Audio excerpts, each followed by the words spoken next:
जमीन पर बेसुध पड़े ये लोग बीमार या लावारिस नहीं, बल्कि शराब के नशे में धुत हैं। ये तमिलनाडु के कललकुरुची जिले का करुणापुरम गांव है, जहां 18 जून को जहरीली शराब पीने से अब तक 65 लोगों की मौत हो चुकी है। हालात ये हैं कि 20-20 लोगों का अंतिम संस्कार एक साथ किया जा रहा है। इस शराब कांड के बाद भी यहाँ लोग अब भी शराब पी रहे हैं। करीब 2000 की आबादी वाले इस गांव में 225 लोगों को हॉस्पिटल में एडमिट कराया गया था। मरने वालों में श्रीधरन के पिता शशिकांत भी थे। उस दिन पापा खाना छोड़कर बाहर चले गए। कुछ देर बाद लौटे तो शराब पी रखी थी। सुबह उन्हें पेट में तेज दर्द हुआ और खून की उल्टी हुई। 19 जून को उनकी डेथ हो गई। हम अनाथ हो गए। पिता के खोने का दुख श्रीधरन को आगे कुछ बोलने नहीं देता। मरने वाले लोगों के घर के बाहर उनके पोस्टर लगे हैं, जिसमें उन्हें श्रद्धांजलि दी गई है। कुप्पन की पत्नी इंदिरा की फोटो भी घर के बाहर लगी थी। उसने घटना के 4 दिन पहले ही पहली बार शराब पी थी। मैं काम से बाहर गया था। लौटा तब पड़ोसी ने बताया कि इंदिरा हॉस्पिटल में है। मैं हॉस्पिटल पहुंचा तब तक उसकी मौत हो चुकी थी। कुछ ऐसे भी लोग थे जिनकी जान इसलिए बच गई क्योंकि उस दिन उन्होंने शराब नहीं पी। इन्हें एक तरफ जान बचने की खुशी है तो दूसरी तरफ अपनों को खोने का दुख। मैं और भाई कुली का काम करते थे। 18 जून को उसने शराब पी, तबीयत बिगड़ी और उसकी मौत हो गई। शराब तो मैं भी रोज पीता हूँ, लेकिन उस दिन मैं गांव में नहीं था, इसलिए मैं बच गया।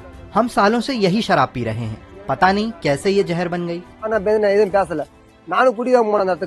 अन्नामलाई की पत्नी शकीला बताती हैं कि गांव में शराब नहीं बनती, बल्कि बाहर से लाई जाती है। कलेक्टर, पुलिस सभी 25-30 साल से गांव के कुछ लोग बाहर से शराब लाकर बेचते हैं। हमने कई बार पुलिस और नेताओं से शिकायत भी की, लेकिन उल्टा हमें ही धमकियां मिलने लगी, इसलिए हम चुप हो गए। तू कौन है? इस शराब कांड का मुख्य आरोपी गोविंद राज है। वो इससे पहले भी शराब से जुड़े मामलों में अरेस्ट हो चुका है। इस बार पुलिस ने गोविंद राज, उसकी पत्नी विजया और साथी दामोदरन को अरेस्ट किया है। लोकल अखबार में क्राइम रिपोर्टर श्रीनिवासन इस हादसे के लिए पुलिस को जिम्मेदार बताते हैं। करुणापुरम गांव से 200 मीटर दूर पुलिस स्टेशन और डिस्ट्रिक्ट कोर्ट है। नियम के हिसाब से यहां शराब की वैध दुकान भी नहीं होनी चाहिए, लेकिन 25-30 साल से खुलेआम अवैध शराब बिक रही थी। आरोपी गोविंद राज राज्य में जिसकी सरकार होती थी उसी पार्टी में शामिल हो जाता था। कहा जा रहा था कि वो डीएमके में था, लेकिन इसके सबूत अभी तक नहीं है। पहले वो जरूर AIADMK में था।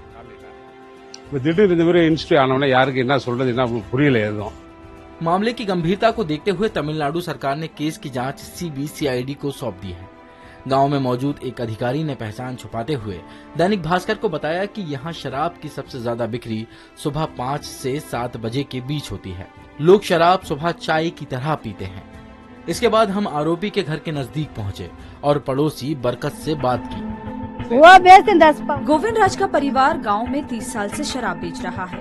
पहले उसके पिता ये धंधा करते थे। अब तक गांव में शराब पीकर कोई नहीं मरा था, इसलिए हमने कभी शराब बिकने का विरोध नहीं किया। वो रोज सभी पिए ना, वो रात इस घर के जो पिछला हिस्सा है वहाँ पर आप एक पॉलिथीन से बना हुआ एक अस्थायी शेड देख रहे होंगे। इस शेड की खास बात यह है कि ये वही जगह है जहाँ पर ज्यादातर लोगों को जो अवैध शराब, जो मेथनॉल से बनी हुई शराब थी, वो बांटी गई थी।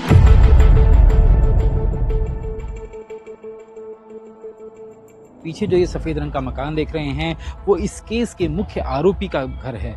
इस घर से एक महिला समेत कुल 3 लोगों की गिरफ्तारी हुई है। मामले की संवेदनशीलता को देखते हुए यहाँ पर 24 घंटे एक पुलिस की गार्ड तैनात की गई है, जो 24 घंटे इस घर की निगरानी कर रही है। फिलहाल इस घर में एक बुजुर्ग महिला है जो आप इस घर के बाहर बैठे हुए देख सकते हैं, वही रह रही हैं। अन्य सारे लोग जो हैं अभी फरार हैं और पुलिस को उनकी तलाश है। आशीष राय, दैनिक भास्कर, कलकुर्ची।